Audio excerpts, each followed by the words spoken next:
Fog Entertainment back again with another movie review. We're going to the 2020s for a movie review, and it is The Black Phone. It is a horror movie about a child abductor.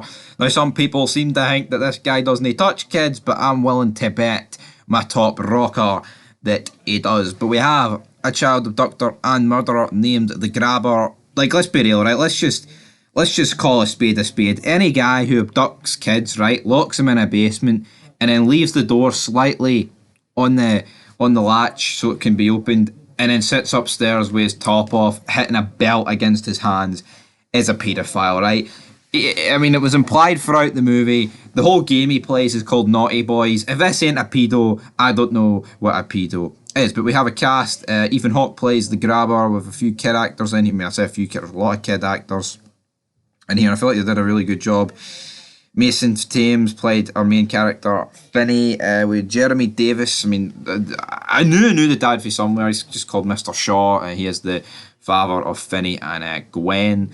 And I just knew that this guy was for somewhere, and it clicks straight away. It's the guy who Lost. If you've ever watched Lost, he's the guy who Lost. But our first kid to be abducted is Bruce, who played against Finney in baseball, basically a one-off. So he is like the first victim. Well, I'll say that he's the first victim on screen that we see, but it turns out he's did it to 5 kids as well. So you've got Vance Hopper, you've got Bruce.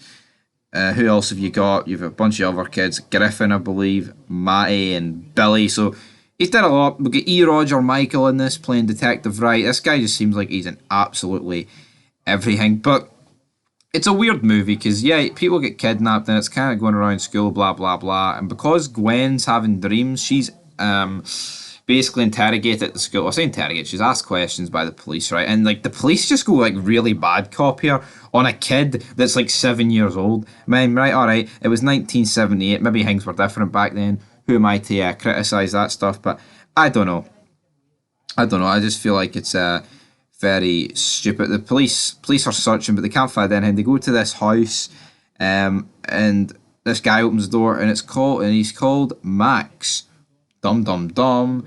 And it is later revealed that he is actually the brother of the Grabber, and the basement where he keeps the kids is below. But in terms of the actual inducting, before that, we do get the scene with Mr. Shaw basically beating his daughter Gwen because, oh, the police are at the door, Gwen, it was your fault. Yeehaw. She's like, Daddy, please don't hit me. Daddy, don't hit me.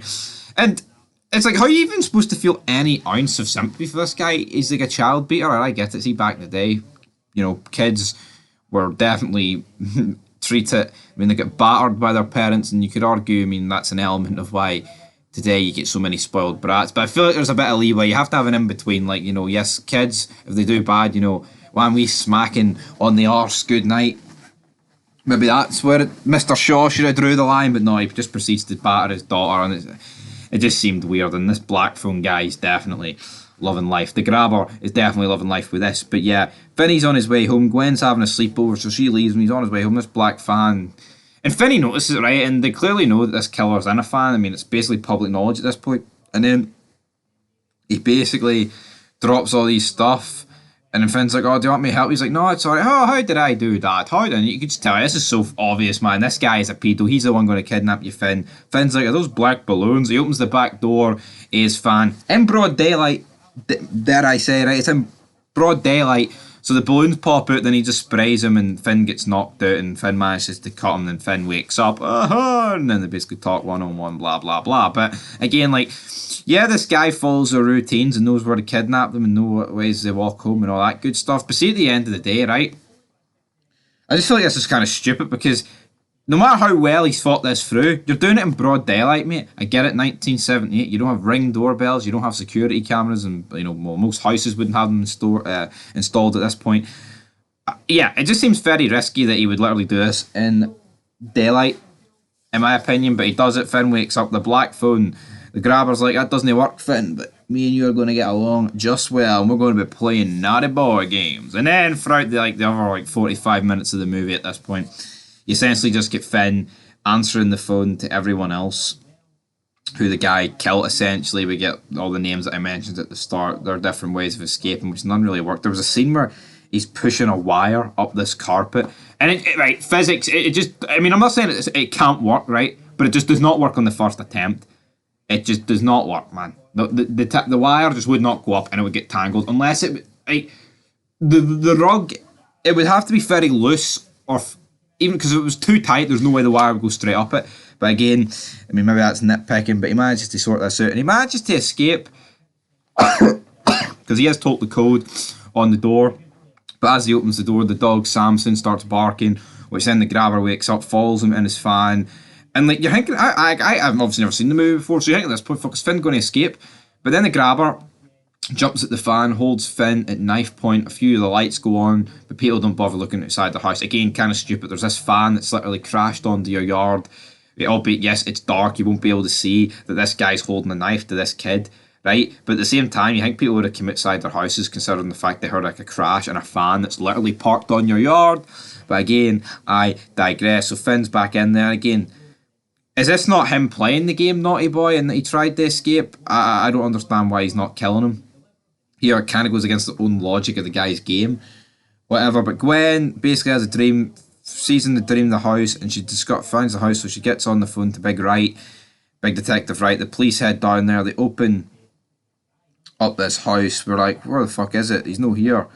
Because I thought this was actually the house that the brother Max was in. Turns out it's not. They go into the basement, they find 5 bodies in one open grave, which of course where the 6th body's going to be like, damn it, he does it in another house. He does it in another house. Cut over to the bit of our house. He gets that final phone call. He fills the phone with dirt. He creates a trap for the grabber. The grabber brings the dog down. He says, I want to make it as painful as possible, Finney.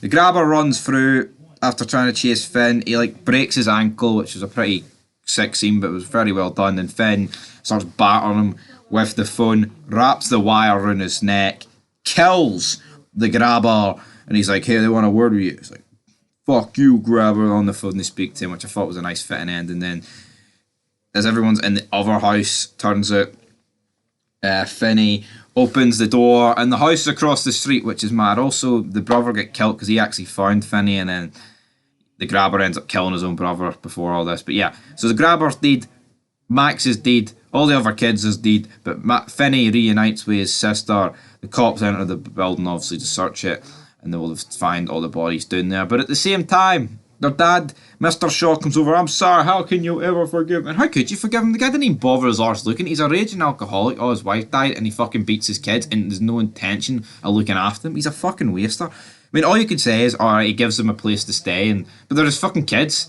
The guy's deadbeat father of the year, and you know what? I feel like that angle just didn't need it to be at the end of the movie, personally. But anyway, guys, I enjoyed it. Gets an 8 out of 10 for me. Till next time, the Black Phone is dead.